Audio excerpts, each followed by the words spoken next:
force, quiconque la voudra, il pourra la prendre aussitôt. La métropole ne s'y opposera pas. 15 août 1960, l'indépendance. L'abbé Fulbert Youlou accède au pouvoir, mais il n'y restera pas plus de 3 ans. Renversé par une insurrection populaire, lâché par la France, Youlou cède la place à Alphonse Massamba Deba, au socialisme bantou, au parti unique et aux milices populaires. Revenu de Saint-Mexan, Denis Sassou Nguesso est lieutenant au sein du groupement aéroporté, unité d'élite de l'armée. Avec quelques autres officiers progressistes, dont le capitaine Mariane Gouabi, il observe la lente dérive d'un régime de moins en moins cohérent et de plus en plus autoritaire.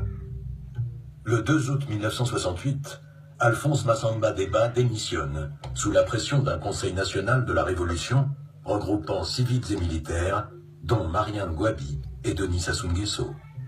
C'est un coup d'État, certes, mais populaire. Fin décembre, Mariane Gouabi devient président et un nouveau parti unique, le Parti congolais du travail, voit le jour 1 an plus tard.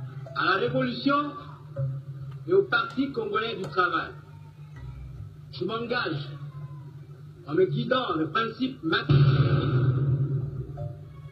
à défendre les statuts et la Constitution, à consacrer toutes mes forces au dire les idéaux prolétariens du peuple congolais. Denis Sassou Nguesso, désormais capitaine, poursuit son ascension.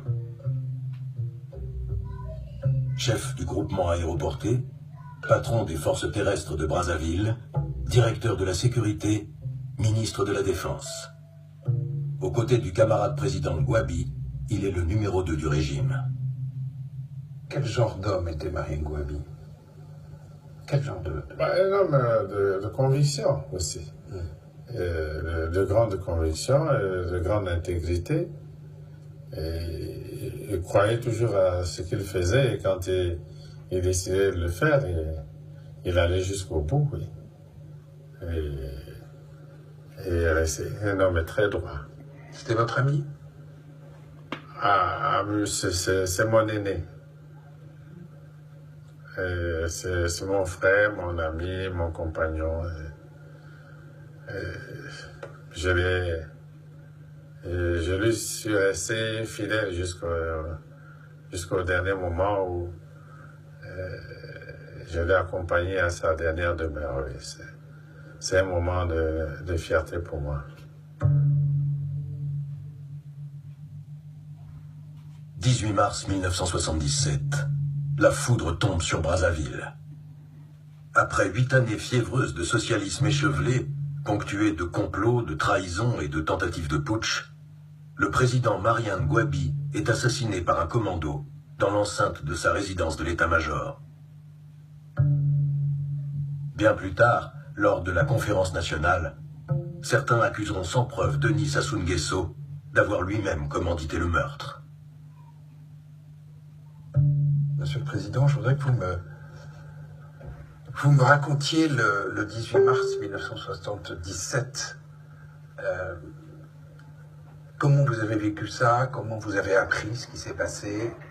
Racontez-moi un peu. Ce fameux jour où Mariane Gouabi a été assassinée. C'est très simple à raconter parce que j'étais ministre de la Défense.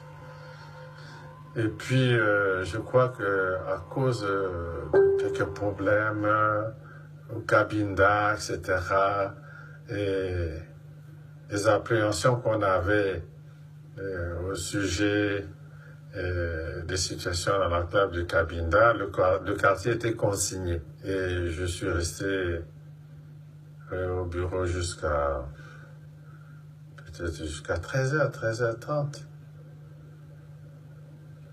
14h, peut-être, oui.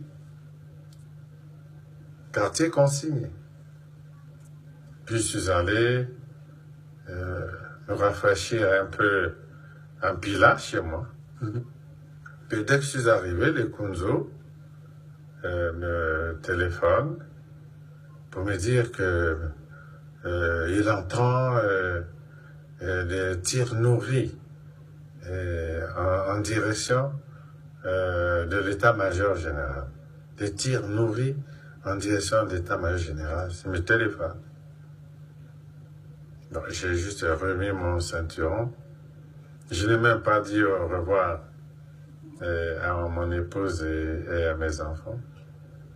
Et je suis revenu. Je fonçais naturellement vers mes bureaux au ministère de la Défense.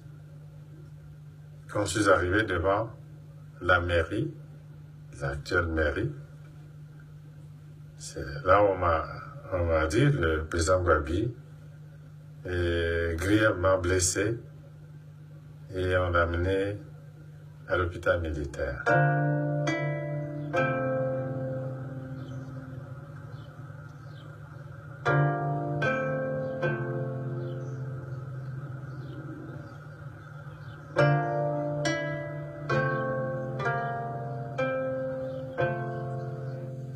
Qui a tué Marien Gwabi?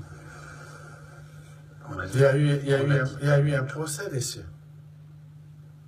On ne peut pas continuer de faire la confusion. Il y a eu un procès. Et des éléments qui avaient participé au forfait, ceux qui étaient abattus sur place sont connus. Ceux qui ont pu s'enfuir sont connus. Certains d'entre eux ont été recherchés, dont Kikadidi, qui avait été tué dans les opérations de recherche, Kikadidi. D'autres ont été arrêtés et ont été jugés. Le procès s'est déroulé dans le pays, en direct, à la radio et à la télévision, pendant plusieurs semaines, je crois. En direct, le procès, en direct à la radio et à la télévision, pendant plusieurs semaines. Et les objets, par exemple, le véhicule du commando, le commando qui est entré au quartier général, la 404, qui a transporté le commando jusqu'à la résidence du président Gwabi, est encore là, au mausolée. On ne peut pas créer de la confusion autour de cet événement indéfiniment. Je m'élève contre cela. Non, je m'élève contre cela. Dans l'atmosphère de confusion et de règlement de compte qui suivent l'assassinat de Marien Gwabi, deux personnalités sont exécutées. Le cardinal Émile Biayenda, dès le 23 mars, après avoir été enlevé, et l'ancien président Massamba Deba, 2 jours plus tard, à l'issue d'un jugement expéditif en cour martiale. C'est quand même un regret dans l'histoire de ce pays. Ah, ça, c'est sûr. C'est évident. Sans aucun doute. Bon, le président Massamba Deba était un politique. Bon, il pouvait avoir des positions politiques. Mais le cardinal Biayenda n'était pas un politique.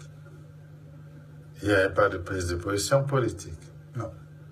Et tout cela, c'est le drame de l'histoire du pays. Et je peux vous dire que c'était une période très sombre.